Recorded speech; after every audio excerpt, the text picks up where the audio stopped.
Welcome to विमान study. आज है 9 अगस्त 2020 और 9 अगस्त 2020 तक जितने भी most important top 10 current affairs बनते हैं उन पर हम डिस्कशन करेंगे और इनसे रिलेटेड जो भी फैक्ट और क्वेश्चंस होंगे उन पर भी हम चर्चा करेंगे। तो पूरा वीडियो बहुत ध्यान से देखिएगा।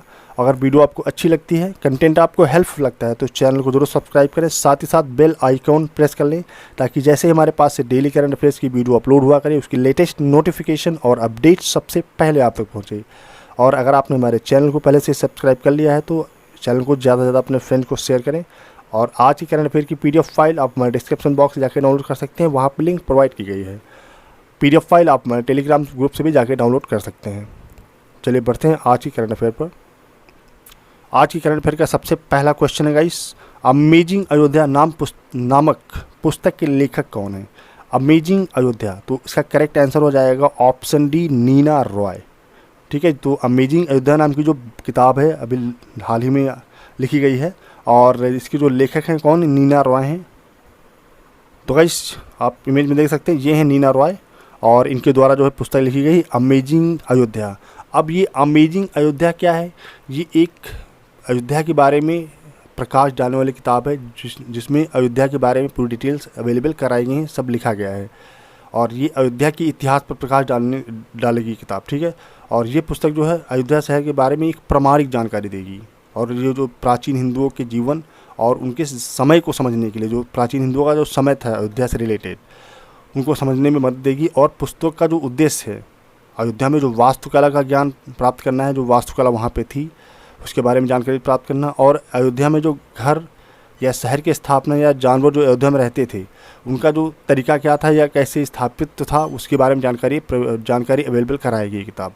और ये जो है किताब जो है प्रकाशन गृह ब्लूम्सबरी के अनुसार पुस्तक अच्छी तरह से शोधित है, यानी पूरी तरह रिसर्च किया गया है इस किताब पर और अच्छी तरह रिसर्च करके लिखा गया है और विवरणों से परिपूर्ण है। इसकी जो डिटेल्स है इसमें पूरी विवरण अवेलेबल है इस किताब में और हमारे वर्तमान जीवन और संस्कृति के साथ पहले की युगों की तुलना करती है, जो पहले के युग थे। और ये किताब जो है नवंबर में पूरी तरह से अवेलेबल हो जाएगी मार्केट में सबके लिए, ताकि सबको इसको स्टडी कर सके, इसकी विवरण को पढ़ सके और अयोध्या का जो इतिहास था, अयोध्या का जो समय था उसके बारे में जानकारी प्राप्त कर सके। तो इसका करेक्ट आंसर क्या हो जाएगा तो इस क्वेश्चन का करेक्ट आंसर हो जाएगा ऑप्शन डी, नीना रॉय। चलिए बढ़ते हैं नेक्स्ट क्वेश्चन पर। तो next question guys, Pradeep Kumar Joshi को किस संगठन का अध्यक्ष नियुक्त किया गया है? प्रदीप कुमार जोशी, बताना है दोस्तों कि प्रदीप कुमार जोशी जो हैं इनको किस संगठन, कौन सा ऐसा ऑर्गेनाइजेशन है जो सरकारी ऑर्गेनाइजेशन है जिसका जो है अध्यक्ष यानी प्रेसिडेंट नियुक्त किया गया है? तो करेक्ट आंसर हो जाएगा ऑप्शन ए, संघ लोक सेवा आयोग, जिसे बोलते हैं यूपीएससी, यानी यूनियन पब्लिक सर्विस कमीशन का जो है इन्हें प्रेसिडेंट नियुक्त किया गया है। तो गाइस ये हैं प्रदीप कुमार जोशी, ठीक है, जिन्हें अभी हाल ही में क्या यूपीएससी यानी यूनियन पब्लिक सर्विस कमीशन का प्रेसिडेंट यानी अध्यक्ष नियुक्त किया गया है, जिसे कहते हैं चेयरपर्सन इनको नियुक्त किया गया है। और इनके पहले कौन थे यहाँ के जो है प्रेसिडेंट या चेयरपर्सन? वो थे अरविंद सक्सेना। और अरविंद सक्सेना क्या होगा 6 अगस्त 2020 को जो है इन सेवानिवृत्त हो जाएंगे। तो सेवानिवृत्त होने के बाद 12 मई 2000 जो है इसके बाद 6 अगस्त 2020 को जब ये सेवानिवृत्त हो जाएंगे, रिटायर्ड हो जाएंगे, उनके बाद प्रदीप कुमार जोशी जो है इस पद को संभालेंगे, यूनियन पब्लिक सर्विस कमीशन का पद। ठीक है, तो बहुत ही इंपॉर्टेंट क्वेश्चन, इसको आप नोट बनाते चलें। और अगर यहीं पे हम यूपीएससी की बात कर लें, क्योंकि ये नियुक्ति यूपीएससी में हो रही है, तो यूपीएससी का जो वर्तमान चेयरपर्सन है वो है अरविंद सक्सेना। लेकिन इसके बाद कौन नियुक्त होंगे, जो है 6 अगस्त के बाद कौन नियुक्त होंगे, वो होंगे प्रदीप कुमार जोशी। और इसका हेडक्वार्टर कहाँ है? Location new Delhi. और संस्थापक कौन है इसके? Parliament of the United kingdom, जो पहले ब्रिटिश राज था उसमें जो पार्लियामेंट था उस पार्लियामेंट के द्वारा जो है यूपीएससी का गठन किया गया था, स्थापना की गई थी इसके द्वारा। और इसकी स्थापना किस सन में की गई थी? 1 अक्टूबर 1926 को, सन 1926 को इसकी स्थापना की गई थी। चलिए बढ़ते हैं नेक्स्ट क्वेश्चन पर। Next question, Delhi high court ने किस यूनिवर्सिटी को फाइनल ईयर स्टूडेंट के लिए, जो फाइनल ईयर के जो स्टूडेंट है दिल्ली की यूनिवर्सिटी ने क्या किया है, ऑनलाइन ओपन एग्जामिनेशन आयोजित करने की मंजूरी दे दी है? तो दिल्ली में जो हाई कोर्ट है, ठीक है, उसने किस यूनिवर्सिटी को, कौन सी ऐसी यूनिवर्सिटी है इंडिया में जिसको फाइनल ईयर स्टूडेंट के लिए ऑनलाइन ओपन एग्जामिनेशन आयोजित करने की मंजूरी दे दी है? तो इसका करेक्ट आंसर हो जाएगा ऑप्शन सी, दिल्ली यूनिवर्सिटी। क्योंकि दिल्ली हाई कोर्ट ने किया है तो दिल्ली में ही किया होगा, क्योंकि जो हाई कोर्ट जहाँ पे होता है उसका वो वहीं कर सकता है फेरबदल या चेंजेस। तो दिल्ली हाई कोर्ट ने क्या, दिल्ली यूनिवर्सिटी में जो है फाइनल ईयर स्टूडेंट के लिए ऑनलाइन ओपन एग्जामिनेशन आयोजित करने की मंजूरी दे दी है। बहुत इंपॉर्टेंट क्वेश्चन ये भी है गाइस, क्योंकि अभी तक सारे एग्ज़ाम जो बच्चों के हुए हैं वो स्थगित पड़े हुए हैं, अभी पोस्टपोन कर दिए जा रहे हैं कंटिन्यूली। तो अभी इसको मंजूरी दे दी गई है दिल्ली यूनिवर्सिटी को कि जो रुके हुए एग्ज़ाम हैं उनको आप करा सकते हैं ऑनलाइन। और ये जो एग्ज़ाम होंगे, इन एग्ज़ाम की शुरुआत कब होगी 10 अगस्त से। ठीक है गाइस, बहुत इंपॉर्टेंट क्वेश्चन है। 10 अगस्त से जो दिल्ली यूनिवर्सिटी में फाइनल ईयर स्टूडेंट के लिए जो ऑनलाइन ओपन एग्जामिनेशन आयोजित होना है वो 10 अगस्त से स्टार्ट हो जाएंगे। और यहाँ पे बात हो रही दिल्ली यूनिवर्सिटी की, जो करेक्ट आंसर सी है, दिल्ली यूनिवर्सिटी। तो इस्टेब्लिशमेंट कब हुआ था दिल्ली यूनिवर्सिटी का, तो दिल्ली यूनिवर्सिटी की स्थापना हुई थी 1922 में। और उसकी चांसलर कौन है यहाँ, वाइस प्रेसिडेंट ऑफ इंडिया, जो भी मतलब उपराष्ट्रपति होते हैं हिंदुस्तान में। किसी भी समय की बात ले लें, जो भी उपराष्ट्रपति होंगे वही जो है दिल्ली यूनिवर्सिटी के क्या होंगे, चांसलर होंगे। और वाइस चांसलर कौन है इसमें, पूरन चंद जोशी। और लोकेशन क्या है, न्यू दिल्ली। चलिए बढ़ते हैं नेक्स्ट क्वेश्चन पर। नेक्स्ट क्वेश्चन, केंद्र सरकार ने सेबी चेयरमैन अजय त्यागी का कार्यकाल कितने महीने के लिए बढ़ा दिया है। ठीक है, तो सेबी क्या एक विनिमय बोर्ड है, तो इसका जो है जो इसका चेयरमैन कौन है, अजय त्यागी हैं। और उनके कार्यकाल को कितने महीने के लिए बढ़ा दिया है, तो गाइस इसका करेक्ट आंसर हो जाएगा ऑप्शन सी, 18 महीने। तो केंद्र सरकार ने सेबी चेयरमैन अजय त्यागी का कार्यकाल कितने महीने के लिए बढ़ा दिया है, 18 महीने के लिए इनके कार्यकाल को बढ़ा दिया गया है। और अब ये जो है फरवरी 2022 तक के लिए कर दिया गया है।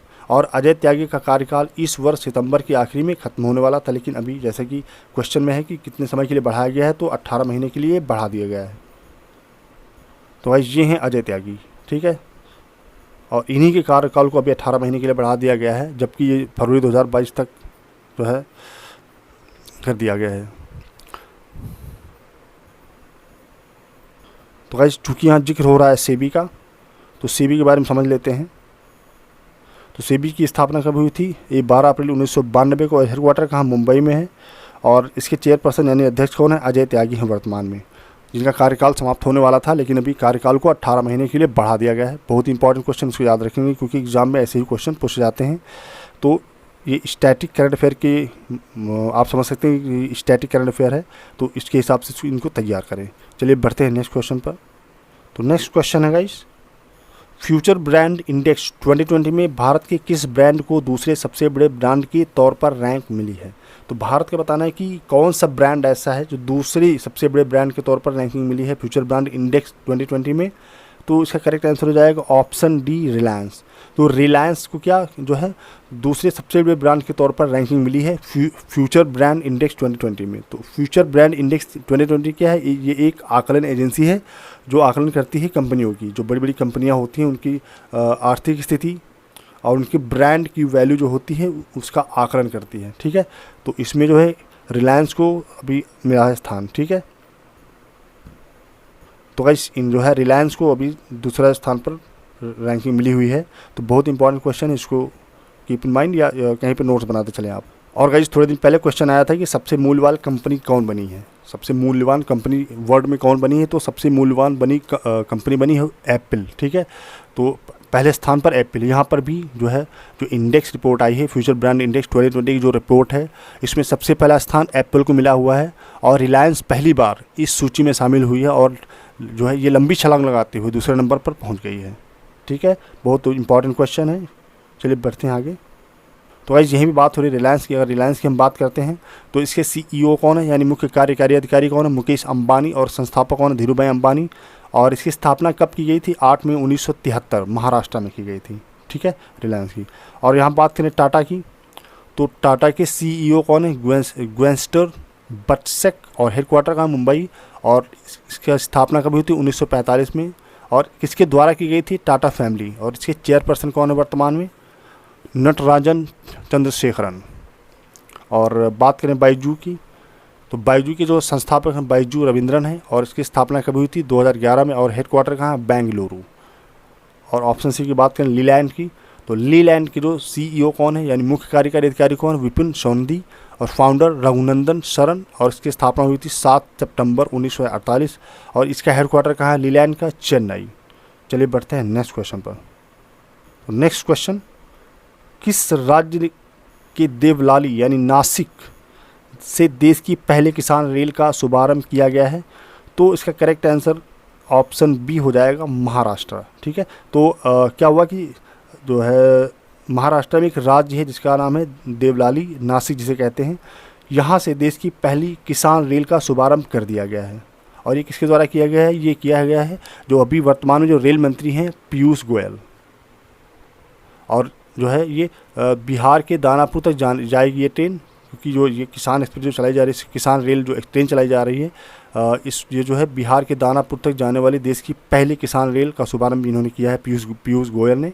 और यह किसान रेल किसानों की जल्द ख़राब होने वाले सामान को समय पर पहुंचाएगी। जो फसल्स होती हैं या जो वेजिटेबल्स होती हैं, इन सब्जियों या फसलों को क्या करेगी? जो है मार्केट तक आसानी से पहुंचाएगी, ताकि किसानों को इसका सही मूल्य मिल सके, सही रेट लग सके, सही दर पा सकें। ठीक है, तो इन्हीं सभी चीज़ों को ध्यान में रखते हुए जो है जो भारतीय रेल मंत्री हैं पीयूष गोयल ने, उन्होंने जो है किसान रेल सेवा का प्रारंभ किया है, जो महाराष्ट्र से बिहार के दानापुर तक चलेगी। और यहाँ पे हम बात कर लेते हैं, अगर महाराष्ट्र है, क्योंकि ये बात महाराष्ट्र से जुड़ी हुई है, तो ये है महाराष्ट्र। अब जितना भी रेड वाला एरिया है टोटल महाराष्ट्र है। और महाराष्ट्र की जो कैपिटल क्या है? मुंबई। और यहाँ गवर्नर कौन है? भगत सिंह कोश्यारी। और महाराष्ट्र स्थापना दिवस कब मनाया जाता है? 1 मई 1960 महाराष्ट्र डे मनाया जाता है, यानी महाराष्ट्र स्थापना दिवस। और वर्तमान चीफ मिनिस्टर कौन है? उद्धव ठाकरे। चलिए बढ़ते हैं नेक्स्ट क्वेश्चन पर। तो नेक्स्ट क्वेश्चन है, किस देश के द्वारा बनाई गई दुनिया की पहली कोरोना वायरस वैक्सीन 12 अगस्त को पंजीकृत होगी? तो बहुत ही इंपॉर्टेंट क्वेश्चन है गाइज कि किस देश के द्वारा बनाएगी, कौन से वर्ल्ड में कौन ऐसा देश है जिसने जो पहली वैक्सीन बना ली है, और इसका जो क्या होने वाला है, जो वायरस वैक्सीन है, जो कोरोना वायरस वैक्सीन है, 12 अगस्त को पंजीकृत हो जाएगी, यानी रजिस्टर्ड हो जाएगी। तो इसको तैयार किया है रसिया ने। करेक्ट आंसर हो जाएगा ऑप्शन सी। तो रसिया के द्वारा बनाई गई दुनिया की पहली कोरोना वायरस वैक्सीन 12 अगस्त को पंजीकृत हो जाएगी। और इसी वर्ष अक्टूबर महीने के रूस में व्यापक पैमाने पर लोगों के टीकाकरण का काम शुरू हो जाएगा। और इस वैक्सीन को लगाने में या इस वैक्सीन को जो अप्लाई कराने में जो है वाला पूरा खर्चा सरकार देगी, जो भी खर्चा वहाँ पे आएगा, क्योंकि बताया मैंने कि रूस में व्यापक पैमाने पर लोगों को टीकाकरण शुरू हो जाएगा, और इसका जितना भी खर्चा आएगा सब रूस की गवर्नमेंट देगी। और यहाँ अगर हम बात करें, क्योंकि रूस की बात हो रही है, रूस ने अच्छा कार्य किया है और पंजीकरण होने जा रहा है, तो रूस की अगर बात करें तो रूस की जो कैपिटल है मॉस्को है, आप देख सकते हैं यहाँ पे। और प्राइम मिनिस्टर वर्तमान में कौन है? Mikhail Mishustin. और प्रेसिडेंट कौन है? व्लादिमीर पुतिन, जो वर्ल्ड विख्यात हैं, सभी लोग जानते हैं। और करेंसी क्या है? Russian rouble. चलिए बढ़ते हैं नेक्स्ट क्वेश्चन पर। तो नेक्स्ट क्वेश्चन है, किस देश की सरकार ने भीषण विस्फोट के बाद, दोस्तों अभी हाल ही में आप लोगों ने सुना होगा कि जो है एक बहुत बड़ा विस्फोट हुआ है, और विस्फोट के कारण काफ़ी लोग मारे गए थे, काफ़ी लोग घायल हुए थे। तो ऐसा कौन सा देश है जहाँ पे विस्फोट हुआ था? तो किस देश की सरकार ने भीषण विस्फोट के बाद 2 सप्ताह के लिए देश में इमरजेंसी लगाने की घोषणा की है? तो इसका करेक्ट आंसर हो जाएगा ऑप्शन सी, लेबनान सरकार। तो अभी ये जो बहुत बड़ा हादसा हुआ था, ये बेरूत में हुआ था। ठीक है, तो बेरूत क्या है? लेबनान, बेरूत एक कंट्री है और लेबनान वहीं पड़ता है। तो लेबनान की सरकार ने क्या किया है, अभी इस हादसे से निकलने के लिए, क्योंकि लोग सहमे होंगे, डरे होंगे, तो उससे निकलने के लिए 2 सप्ताह के लिए देश में इमरजेंसी लगाने की घोषणा कर दी है। तो ये किया है लेबनान सरकार ने। और अगर हम यहीं पे बात करें लेबनान की, तो वर्ल्ड मैप में ये जो स्मॉल स्पॉट आप देख रहे हैं, ये लेबनान है। ठीक है, और लेबनान के जो वर्तमान में जो प्रेसिडेंट है क्या है? Michael oven. और प्राइम मिनिस्टर कौन है? हसन दियाब। और कैपिटल कौन है? बेरूत। और लैंग्वेज क्या है? अरेबिक। और करेंसी क्या है? Lebanese pound. तो आप देख सकते हैं दोस्तों कि यहाँ बेरूत लिखा हुआ कैपिटल। तो इसकी जो है जो लेबनान की कैपिटल जो बेरूत है, तो बेरूत में क्या हुआ? तो बहुत बड़ा धमाका हुआ था, बहुत बड़ा कंपनी में विस्फोट हुआ था।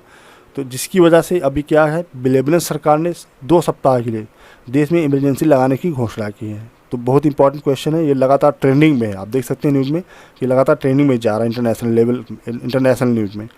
तो चलिए बढ़ते हैं नेक्स्ट क्वेश्चन पर। तो नेक्स्ट क्वेश्चन, दो दो ड्रॉप ऐप 17 वर्षीय किशोर अशफाक महमूद चौधरी द्वारा विकसित किया गया है और जो निम्नलिखित चीनी ऐप्स में से एक विकल्प है।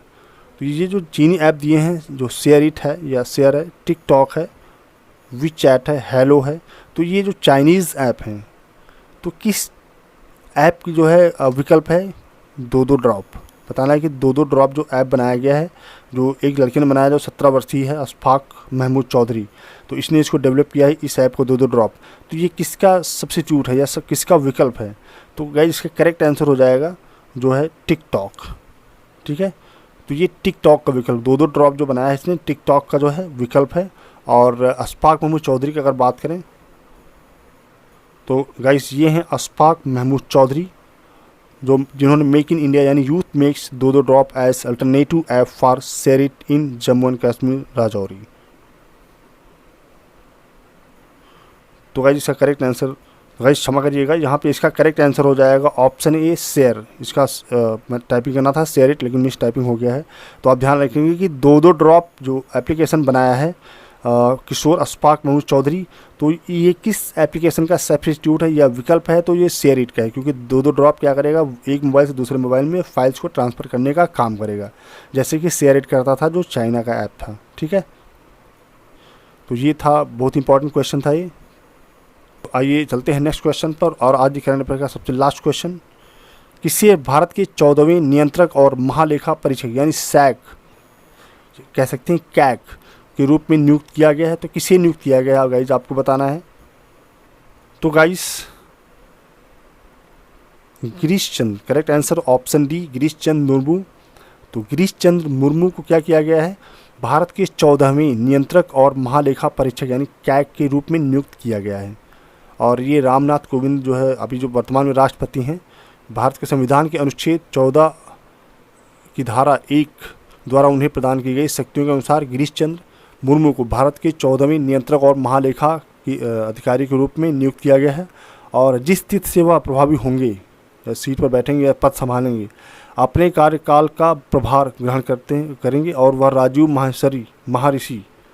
महर्षि हैं को जो है रिप्लेस करेंगे, क्योंकि इसके पहले जो वहाँ पे जो कैग के जो महालेखा अधिकारी थे, महालेखा परीक्षा अधिकारी थे, वो थे महर्षि, तो उनके स्थान लेंगे और उनका कार्यकाल 8 अगस्त 2020 को पूरा हो जाएगा। और 8 अगस्त 2020 के बाद गिरीश चंद्र मुर्मू को पद संभालना होगा। और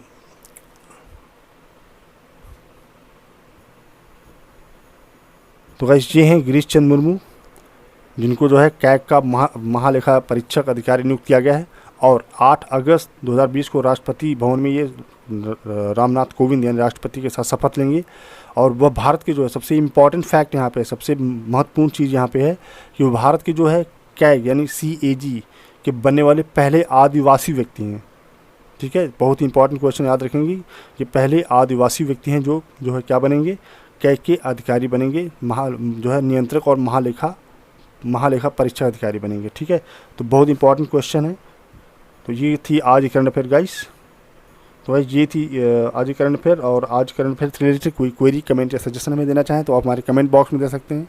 PDF फाइल आप हमारे डिस्क्रिप्शन बॉक्स जाकर डाउनलोड करें और अपने दोस्तों को शेयर करना ना भूलें। वीडियो को ज़्यादा से ज़्यादा लाइक करें और अपने दोस्तों को शेयर करें। तो चलिए मिलते हैं कल की करंट अफेयर में, तब तक के लिए थैंक यू सो मच। जय।